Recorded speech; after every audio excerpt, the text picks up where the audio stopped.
추억 뒤안길로 보낸 큐리.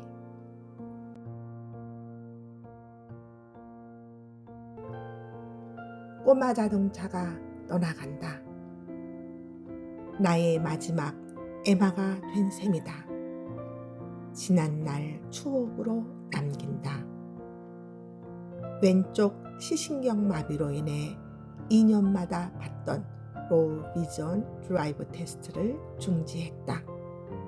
은퇴하면서 운전 면허증 재발급을 포기한 것이다. 운전대를 놓으며 바뀐 하루하루 일과에 적응해야 했다.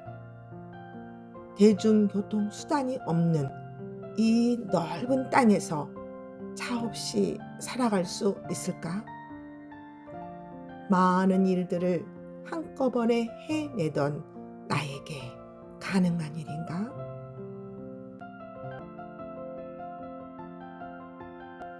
다른 선택 여지가 없는 일이기에 막연하지만 주어진 상황에 순응하기로 했다.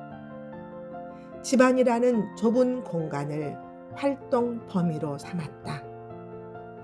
1시간 이내 거리는 운동 삼아 걸었고 온라인과 배달 등을 통해 동선을 줄인 후 먼 거리는 우버를 이용한다.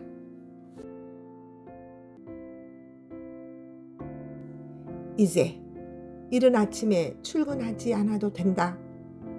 늦을까봐 전전긍긍할 필요 없으니 느긋해지려고 마음 먹는다. 30대에 발붙인 맨 땅에서 목표를 일구려고 얼마나 뛰었던가. 그럴 때마다 자동차는 나의 팔이 되어 주었다. 앞만 보고 달려야 했던 시절, 도전해야 하는 고달픔과 성취된 기쁨을 함께 나누었다. 그 모든 기억이 담겨 있기에 운전자가 없는 차를 선뜻 보내지 못했다. 한 해가 지나도록 아쉬움을 끌어안은 채 우리 집 뜰에 세워두었다. 선명했던 빨간 페인트가 흐끗흐끗 벗겨지고 시동조차 걸리지 않는다.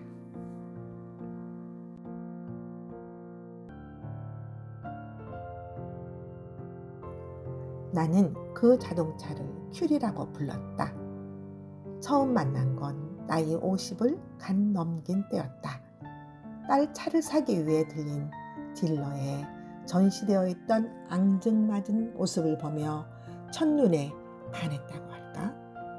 자그마한 체구가 나랑 닮아서였는지 내가 좋아하는 빨간 옷을 더 늙기 전에 입고 싶었나 보다.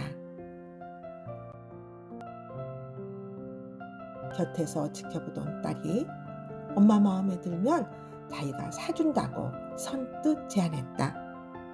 실명의 위기를 지나면서 그동안 사용했던 차를 이미 정리한 후였기에 다시 운전대를 잡는다는 것은 믿기지 않을 반가운 소식이었다.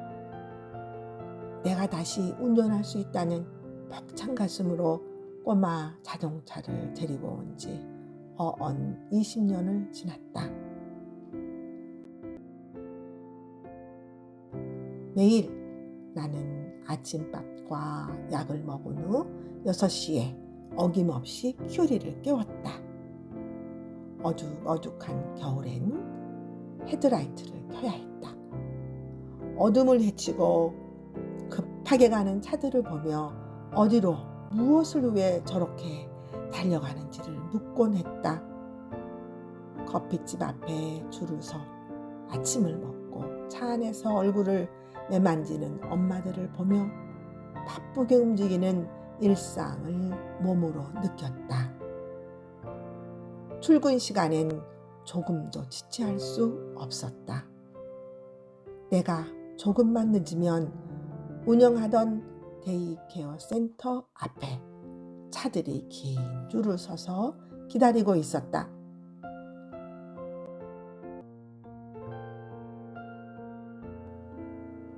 타국인인데도 6시 30분에 먼 거리를 나닿지 않고 3살부터 6학년까지 등원하는 아이가 있었다. 부모들은 아이를 맡기고 서둘러 장거리를 달려 출근했다. 잠도 깨지 않은 아이는 엄마에게 제대로 인사할 틈조차 없이 데이케어에서 하루를 시작해야 했다. 맞벌이 부부로서 아이를 양육하며 직장에 충실해야 하는 바쁜 모습이 안쓰럽게 여겨져 협력자가 된 지 30년째다. 학부모들이 이민 생활에 적응하는 모습을 지켜볼 수 있었다. 엄마와 헤어지며 울던 아이들은 언제 그랬냐는 듯 친구들과 왁짝지껄 떠들며 즐겁게 시간을 보냈다.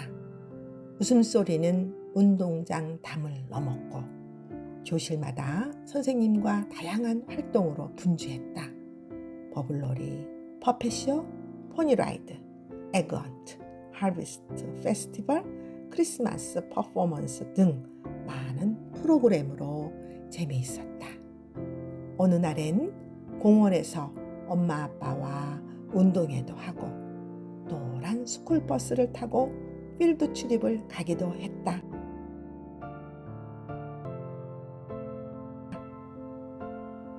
맛있는 냄새를 풍기는 점심시간이 지나고 선생님의 스토리 타임이 끝나면 학교엔 고요한 낮잠 시간이 찾아온다.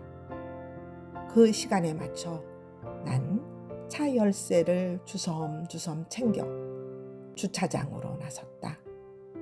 방과 후 어린이들을 학교에서 데리고 오기 위해서다. 인근 초등학교가 끝나는 시간에 맞춰 큐리도 휴식에서 깨어나 활약을 시작했기에 오후에도 쉴 틈이 없었다.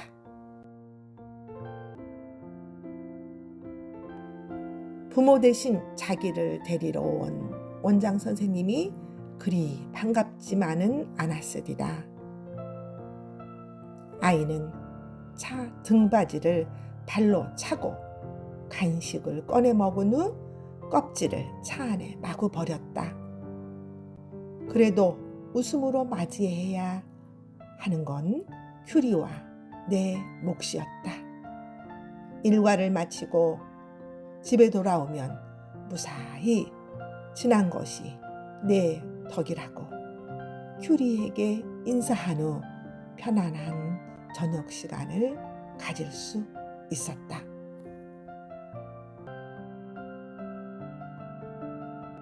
어느 연휴엔 큐리도 우리 가족과 함께 시간을 보냈다. 장거리 운전할 기회가 생긴 거다. 큐리보다 체격이 크고 바퀴가 튼튼한 다른 차가 있었지만 꼬맹이 차를 택해 가기로 했다. 짐을 최소로 줄이고 음식도 사 먹기로 했다. 요리하지 않고 쉬며 에너지를 충전할 기회로 삼았다. 선택되어 뿌듯했을 큐리는 짧은 다리를 더 열심히 돌렸다. 탁 트인 프레이를 달리니 가슴이 뻥 뚫리는 듯 했다. 그 상쾌한 기분을 큐리와 내가 동시에 느꼈을 터. 큰 추럭이 지나갈 적엔 두려운 마음이 들었지만 인적이 드문 곳에선 속도를 즐겨보기로 했다. 한참 후 프리웨이에서 내려 샛길로 접어들었다. 좁은 산길을 굽이굽이 돌 때마다 메스꺼리고 어지러웠다. 깜깜한 터널을 지날 땐 긴장하며 앞에 보이는 불빛만 응시해야 했다. 그 길을 빠져나와 눈앞에 펼쳐진 시내와 초원에 다다르니 저절로 환호가 터져나왔다. 내가 여태껏 살아왔던 길을 되돌아보는 것 같았다. 이민 생활에서 겪어야 했던 많은 일들, 스테이트 인스펙션, 통과해야 했던 문들이 흐르는 물처럼 뇌리를 스쳐 지나갔다.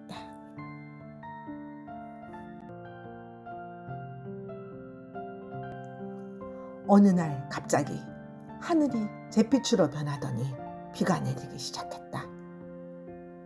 차 엑셀을 살며시 밟아야 했다. 물이 고여 미끄러운 바닥에 신경을 곤두세며 서행했다.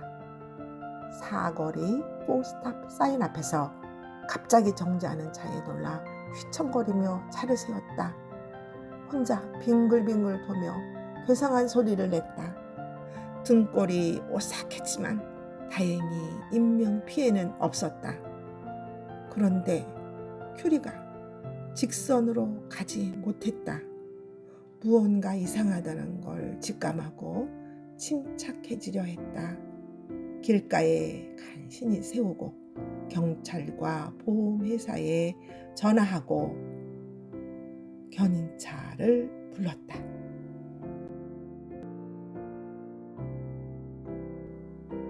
그 후 큐리와 긴 날 동안 떨어져야 했다. 큐리는 몸이 해체되어 여기저기 수리받으며 아파했을 것이다. 다시 일하지 못할까봐 노심초사했을 마음이 짐작된다. 어쩌면 우리 둘에게 쉬어야 하는 시간이 필요했을지도 모르겠다. 지난 날을 되돌아본다. 한쪽 시력으로만 운전하기에 시험관이 허락하기를 망설였던 운전면허증으로 20여 년 동안 무사하고 운전을 해왔다는 사실만으로도 충분한 감사 조건이 아닌가. 미련 없이 운전대를 내려놓을 수 있었다.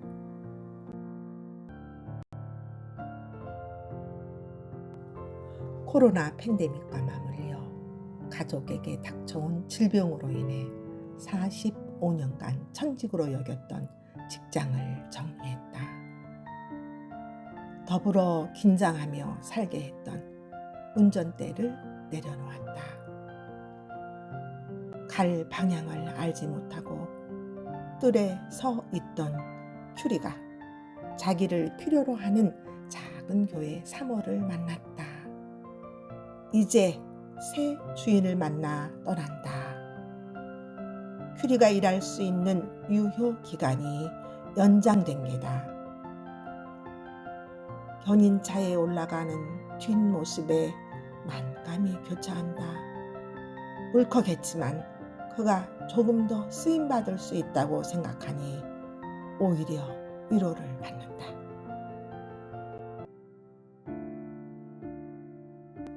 게다가 나에게 꼬마 자동차 큐리라는 동화를 선물로 주었다. 이야기 창작 소재가 되어 나의 지나온 자취를 말해준다. 우리 후세들이 즐겨 읽을 한영 동화책이 출간되길 소망하며 나의 분신을 떼어 보낸다. 추억 속에 간직하며 제 몫을 성실하게 감당하며 바지런히 달려가는 큐리 모습이 보이는 듯 하다.